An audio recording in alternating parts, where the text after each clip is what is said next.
as to what's going on with individuals' tax and transaction taxes in South Africa, and it's updated to 25 October 2011, and it's going to need to be updated again very soon, because one will soon see that some of the assurances made in the budget speech last year in October won't materialize when it comes to 22 February.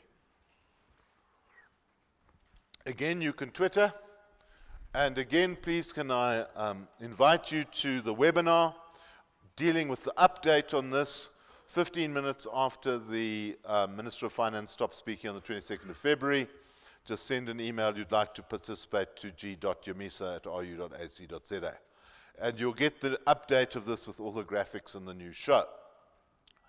On top of that, please, you will not have a lot of the graphs and things that are in this presentation. They will be emailed to you by PDF in the next day or so that you can look at them in color.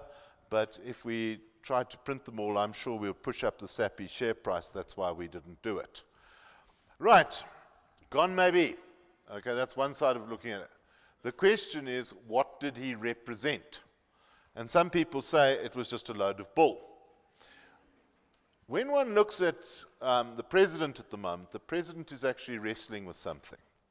And he's saying, you know, how many dependents are there in South Africa?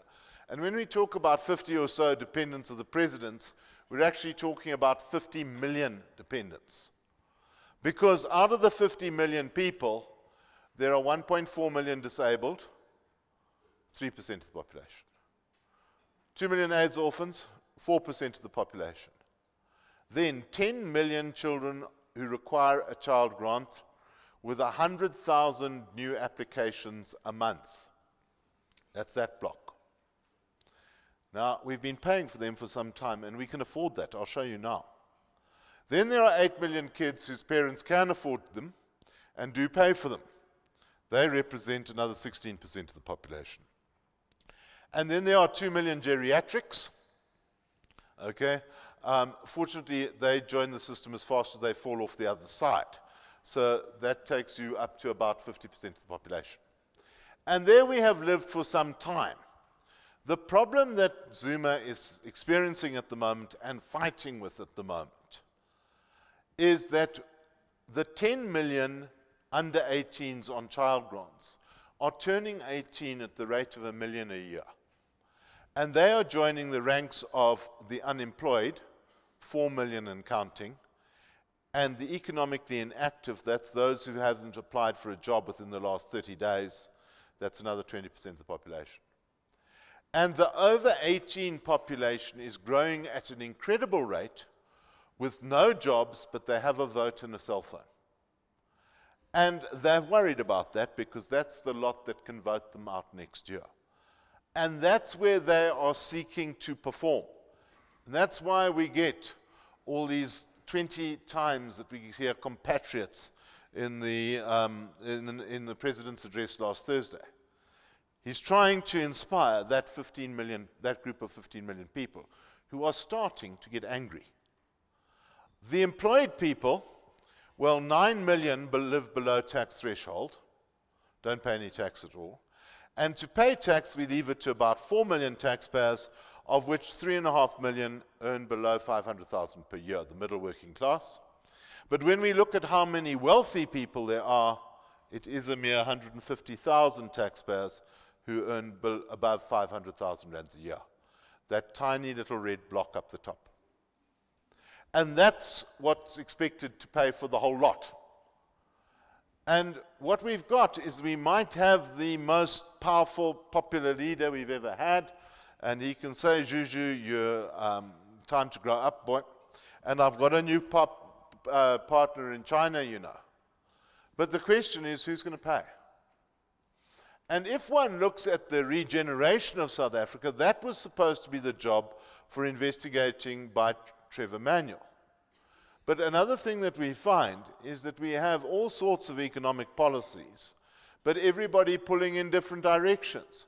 We don't know who's who in the zoo. Is it Patel? Is it Manuel? Is it Gordhan? If one takes Manuel's paper from 11th of November last year, He says too much is not promoting either economic growth or jobs. He says there are three trends undermining South Africa: a public sector wage bill out of hand, low levels of investment, falling education standards. Well, we know that. Tell us something we don't know that. We don't need 27 commissioners in the national planning exercise to tell us that. He continues, South Africa's IT sucks. It's getting better. But not as bad as the healthcare system, where 42 million South Africans out of 50 million are reliant on the current healthcare system, and 8 million only have access to any form of medical aid. So this stuff gets so depressing it might as well be brought to you by Leonard Cohen. Okay, so let's see where we can go from there. Right. Now here's some good news. Let's go back to Mbeki days. Mbeki, Manuel Ramos. They said, run South Africa on no deficit at all. And we laughed about it and joked because when Maria Ramos went off into Transnet, Trevor was on his own and the deficit started to grow. You see what happens when you leave the male in the family in charge of things. Okay, we start borrowing. It wasn't that. It was obviously trading circumstances changed and we went post-Polokwane. But the big thing that we've got to take from the early part is that we didn't borrow in the 3 years leading up to 2009. And that has left us in a position where we're sitting better than most of the world today. So the wisdom of Manuel Ramos and Mbeki was purely that they didn't spend money and they adopted the view that until we know how to spend the money and get bang for our buck, well, we're not spending money. And that is fortunately what has saved us in where we're going today. Manuel, on the other hand, did not ever think we'd fall into recession. In 2009, it was not till June where we actually fell in the recession, and we said to Trevor, we're in recession, help us. He said, don't talk to me, talk to Pravin Gordhan, I'm no longer Minister of Finance. He got out of being Minister of Finance 30 days before we reached the recession. So when one looks at it, we say, right, well, what did Pravin Gordhan have to say about it? And Pravin Gordhan is a very good card player because he said, look, we've been saving for this. I've inherited the worst deficit ever from Manuel in 2010. Remember, Gordhan's first budget was 2 years ago now. He said, if for 2011 we can recover, and the first signs of recovery were there on budget day 2 years ago. He said, if we can just hold our own in 2011, we'll recover the situation, we'll be all right. I'm not changing the game plan. And that's an important thing to take into what you're looking at now. The game plan hasn't changed yet. And Gordhan was perfectly right, because when he got to last year's budget, he saw there's the global credit crunch, and we were sitting pretty. So he said, got it right in my first year as Minister of Finance.